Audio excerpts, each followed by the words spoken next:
There's only about 1 month left of 2025, and by now most people have already started their little winter hibernation. Wrapping up the year, slowing down, and not re-emerging until January 1st, when the pressure of New Year's resolutions start to kick in. But let's be so real, who wants to get up at 5 a.m. to go to the gym when it's cold and dark outside and the holidays are right around the corner? That is why this year we're doing a soft winter arc, making it the coziest time of the year but also starting to move towards your goals, putting frameworks into place so that by 2026 you'll already emerge as an entirely new version of yourself. Sound good?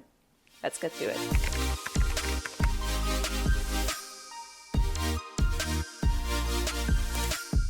Hi and welcome back to the Visionary Podcast. My name is Ylva Sands and I am so happy to have you here. So let's be real, the spring months are not nearly enough time to achieve all the goals you have for yourself for the next semester. Combined with the startup of new projects in work and in school, you're very likely to become distracted and overwhelmed, and this is definitely a reason why more than 90% of New Year's resolution end up failing. Now, I'm not a big believer in New Year's resolution overall because I believe you can change your life at any time you want, but in general, most of us want to have achieved something before those more carefree days of summer.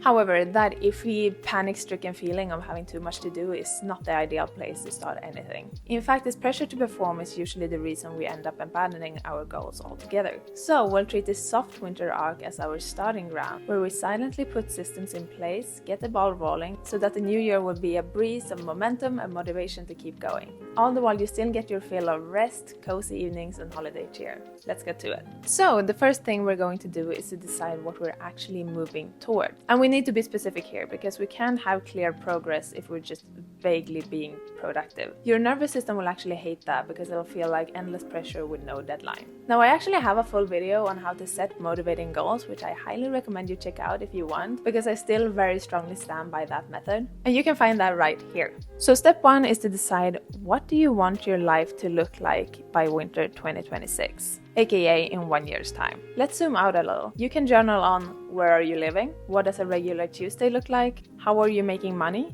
how does your body feel, and who are you spending time with. Then from that big vision, pick 1 to 3 goals to focus on in this winter arc, not 20. So for example, I want to be consistently creating content and making X amount of money from my work. I want to feel strong and energized with a consistent movement routine. Or I want a richer social life with deeper friendships. And if you watch my previous goal setting episode, this is where the 10x method would come in, where you'd ask yourself, how would this vision look 10 times bigger? And how can I put in 10 times more effort to get there? Not to overwhelm yourself, just to find new ways to achieve your goals.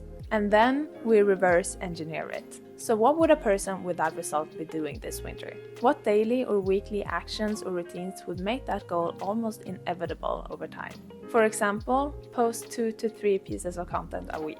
Move my body 3 times a week in a way that feels good. Or have 1 intentional social thing a week. Again, you're not trying to finish the goal before January. You're trying to get the ball rolling and turn into the person who will finish it eventually. So next, here's the part that no one really talks about when we talk about leveling up or glowing up. Your nervous system has to work with you, or rather you have to work with it. Because most likely when you make a lot of changes, your body will fight you on it. If you go from like lounging in your PJs to a 5 a.m. CEO morning routine overnight, your body will freak out. Because self-sabotage is usually not you being weak, it's just your nervous system going, this is too much, it's too fast, I don't feel safe. We need to go back to how it was. So that's why with this soft winter arc, we are shifting our identities and getting our minds used to the idea of us having this goal achieved. Identity work is so powerful. It's how I manifested pretty much everything into my life. So to shift your identity, you want to start thinking of yourself as the version of you that's already achieved your goals. You want to visualize yourself as this version of you. You can journal as your future self, curate your social media feed after them, or make a vision board that you look at regularly. You want to start soft exposure to your new identity. Like get a new morning routine that reflects your future self, make new moves in work that you haven't tried before and see how they play out, or go to a social event with a friend that you already know. Expose yourself to people who already have what you want, in order to introduce and familiarize your mind to the idea that this is actually possible for you too. And if this is not accessible to you right now, consume media from those kind of people, from the people you admire. Think of manifestation not as I wish, but as preparing your body for a new timeline. Because the less scary and foreign this new lifestyle feels to you, the easier it will be to maintain. That's why we're soft launching your identity this winter instead of shocking your system on January 1st. Also, did you know that the easiest way to soothe your nervous system is to keep warm? So make sure to bundle up this winter with thick coats, blankets, hot tea, and a warm water bottle maybe. Next, we're going to build a framework that supports both your ambition and your softness, so that you can both progress and enjoy your winter. I'm fully convinced, and this is something I realized recently, that organization is the biggest love language you can give yourself. The more prepared you are for something, the easier it will be to execute. Your future self will thank you. Trust me. So make your work appealing. Get a cute planner or notebook, either digital or physical. Get an app like Notion or Google Calendar or Motion to track your progress and plan your days. I like to keep different widgets on my phone from the Notes app to keep it easy to access. I personally love planning my days out the evening before. So I'll make blocks for different work projects, and I'll also schedule rest and recreation, and I stick to it. Rest is essential not to burn out, so don't skip it. So in your schedule, you can literally make slots that says, watch a movie at 8, or read for 30 minutes, or bake cookies with friends. Just avoiding decision fatigue will make everything so much more enjoyable, I promise. What you can also do is to create a weekly rhythm with a key part of your goal for every day. So like Mondays could be admin days, Tuesdays could be creative work and filming, Wednesdays could be errands or social events, Thursdays could be for learning and growth, Fridays could be for light work and evaluation, and then I recommend for the weekend having a seasonal activity or doing something fun. Okay, so now we've got our growth plan. Now we make it resistance-free and fun. Because the goal here is to enjoy and grow at the same time. Because we're looking to progress, not to punish ourselves. We're building a lifestyle. So first of all, we're going to romanticize the hell out of winter. Decorate your space with fairy lights, blankets, candles, holiday decorations if you're into that. Plan fun winter activities like going ice skating, Christmas markets, baking, a weekend getaway maybe. And for yourself, you can have cafe solo dates, make a reading list, try new recipes, and build your winter wardrobe. Remember that you are building your dream life, so treat yourself as your future self would, the way that you've always wanted to. It's cheesy, but there's no time like the present. Something I think we're all struggling with in winter is getting up early when it's dark and cold outside, and we do in fact get more tired during winter, so you need to sleep. Go to bed early, it'll make everything so much easier. And you can make this appealing. Take a bath with bath bombs, or watch a movie, or read a book before bed, and in the morning light candles, play some music or an audiobook, make some coffee or tea and a nice breakfast. Getting up and having it feel like walking into a cozy cafe makes it a lot more bearable. Also, I think there's just something so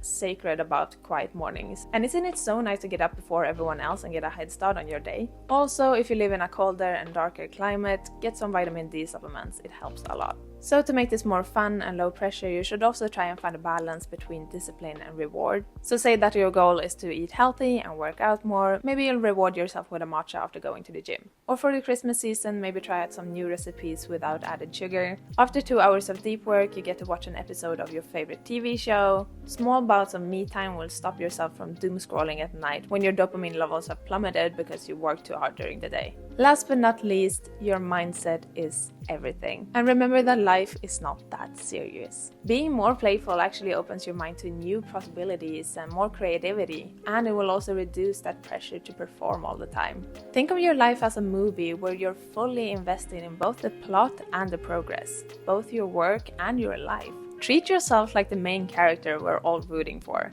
And in every good story, there's progression, there's setbacks, there are quiet scenes and turning points and new characters. So don't feel like your winter arc has to be perfect. It's a process. Stay with your plan and keep it consistent, no matter what your feelings are telling you in the moment. You're actually building something for your future self, and here is where it starts. And if you fall off, which is totally normal, self-soothe, regroup, and get back up. So, this winter, instead of getting into a slump and trying to kickstart your new life on January 1st, let this be your soft arc, your starting ground, your silent retreat that no one sees coming. Start making moves, regulate your nervous system, and have fun. Because when we start taking charge of our entire lives, taking impactful action becomes a lot easier. So that concludes this episode. As always, I appreciate you so much. Thank you for being here. Make sure to follow the podcast on Spotify, subscribe on YouTube. You can also follow me on Instagram at ylvasands. And as always, take care, enjoy your winter, and I'll see you next time. Bye!